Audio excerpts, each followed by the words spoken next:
খবর আজ থেকে রাজ্যের বিভিন্ন স্কুলে কেন্দ্রীয় বাহিনী মাধ্যমিক উচ্চ মাধ্যমিকের পর ফের স্কুল ছুটি পঠন পাঠন বন্ধের আশঙ্কা আর এই প্রতিবাদে সরব বঙ্গীয় শিক্ষক ও শিক্ষাকর্মী সমিতি।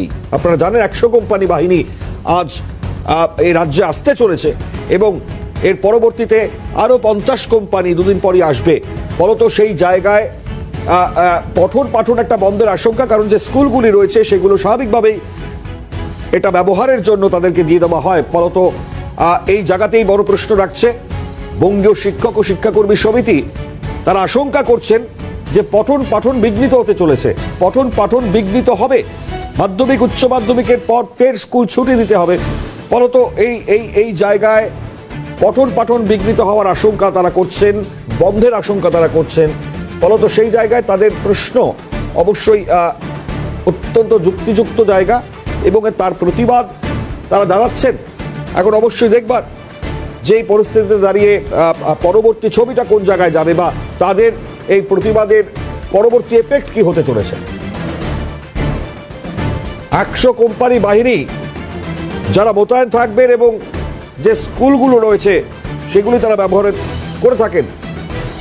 মণি ভট্টাচার্য আমাদের প্রতিনিধি আরো বিস্তারিত জানাবেন। মণি, বঙ্গীয় শিক্ষক এবং শিক্ষাকর্মী সমিতি কি বলছেন, প্রতিবাদ জানাচ্ছেন তারা, আর কি বলছেন? দেখো, আমি তোমাকে জানিয়ে রাখি, আজ থেকে কিন্তু গোটা রাজ্যে 100 কোম্পানি কেন্দ্রীয় বাহিনী মোতায়েন করা হয়েছে। সেখানে কিন্তু দেখা গিয়েছে যে কেন্দ্রীয় বাহিনী মোতায়েন করা হয়েছে তাদের বেশ কিছু জায়গায় যে থাকার যে জায়গা সেটা করা হয়েছে রাজ্যের যে স্কুলগুলি সেই স্কুলগুলিতে সেই কেন্দ্রীয় বাহিনীগুলিকে থাকার ব্যবস্থা করা হয়েছে।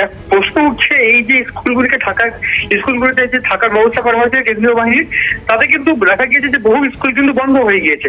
ফলে এই যে মাধ্যমিক উচ্চ মাধ্যমিক সবে শেষ হয়েছে, বিভিন্ন স্কুলে কিন্তু প্রজেক্টের কাজ এখনো বাকি আছে।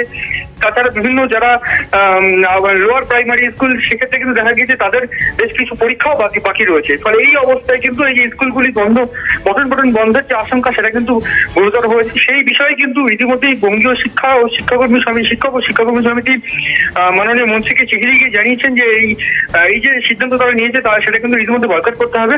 শুধু তাই নয়, এই যে বিষয়টা সেটা কিন্তু পর্ষদ জানেই না, যেটা সিএন এর মাধ্যমে কিন্তু যোগাযোগ করা হয়েছিল পর্ষদ সভাপতির সঙ্গে। পর্ষদ সভাপতি সিএনকে জানিয়েছে যে এই যে গোটা রাজ্য জুড়ে বিভিন্ন স্কুলগুলি ইতিমধ্যে যে বন্ধ হয়েছে সেখানে যে কেন্দ্রীয় বাহিনী রাখা হয়েছে সেই বিষয়ে কোনো নির্দেশিকা বা সেই বিষয়ে কোনোভাবে আলোচনাই করা হয়নি পর্ষদের সঙ্গে। ফলে এই যে গোটা ঘটনা সেটা কিন্তু একটি আশঙ্কাজনক বলেই মনে করছে গোটা শিক্ষা মহল।